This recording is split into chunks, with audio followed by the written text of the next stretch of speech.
Once again, Newcastle United relied on Rafa Benitez to steady the ship, but there is only so many times he must be willing to do so. Watford were cruising to victory in the sunshine at Vicarage Road, missing chance after chance as they threatened a cricket score in the first half, a sport more akin to this bank holiday heatwave. But out of an embarrassing first half display came a respectable end, which had the visitors flying forward in the final throes of the match, something that looked scarcely believable at the break. Watford, 4-4-2, Carnegie 6.5, Jandmot 6, Cathcart 6, Cabasel 6.5, Holba 6, Ducor 6.5, Hughes 6.5, Pereyra 7, Deulofo 56, 6, Kappa 6, Dini 6, Mariappa 62, 6, Gray 6.5, Richarlison 80 subs, Gomez, Britos, Sinclair, Feminia booked, Cabasel, Holba scorers, Pereyra 2, Gray 28 Newcastle, 4-2-3-1, Dubravka 7.5, Manquillo 6, Yedlin 67, 6.5, Lascelles 6, Lejeune 6, Dummett 6, Murphy 5, Ritchie 53, 6.5, Diem 6.5, Marino 84, Shelby 6, Kennedy 6, Perez 6.5, Gale 6 subs, Darlow, Hayden, Josilu, Haydara booked, Perez scorers, Perez 55 referee, Roger East 6 attendance, 20,375. This is how Roberto Pereyra put Watford ahead in the third minute on Saturday afternoon. Click here to find out more from our match zone.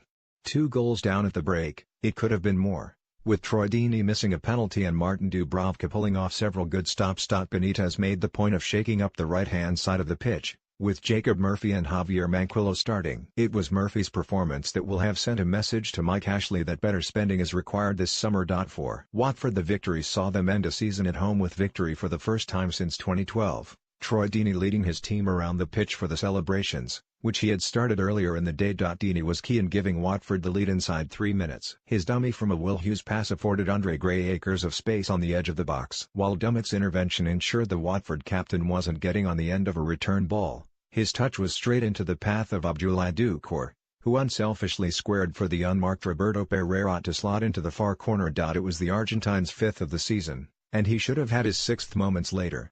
Played clean through, he saw his attempted dink blocked by Dubravka, who then got up quickly to deny Deeney from the rebound, before Eddie Nketiah saw his shot deflected wide. Newcastle tried to forge a way back into it, with Jonjo Shelvey predictably involved.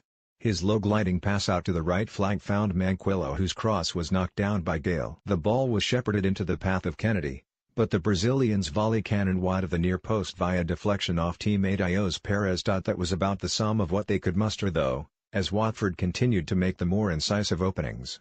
Gray was denied when Watford got in behind once again, this time Dubravka making an excellent save with his knee. The former Burnley man wouldn't be kept out for much longer. Pereyra received the ball on the left-hand side of the penalty area and his lofted cross caught out the Slovakian, who misjudged it entirely, allowing Gray to nod into an unguarded net from little more than 3 yards out. Tails up, they went in search of a killer third and were presented with a perfect opportunity by assistant Simon Beck, who signaled for a penalty when Dummett made contact with Gray after going to ground while trying to see the ball out of play. Deeney stepped up but found himself once again thwarted by the impressive Dubravka, who dived low to his right to keep out the initial effort, before getting up to block the rebound too. At that point it appeared to be nothing more than a brief exercise in damage limitation, but then there is a reason Benitez has just been nominated for Premier League Manager of the Year. The Spanish tactician switched things up, changing to a 3-5-2 in order to stem the flow of Watford attacks, with Kennedy and Manquillo acting as wing-backs and the struggling Jacob Murphy moving into a more central position. Then came the change. Murphy, whose afternoon had been plagued by misplaced passes and a lack of understanding with Manquillo down the right, was replaced by Ritchie. The impact was instant.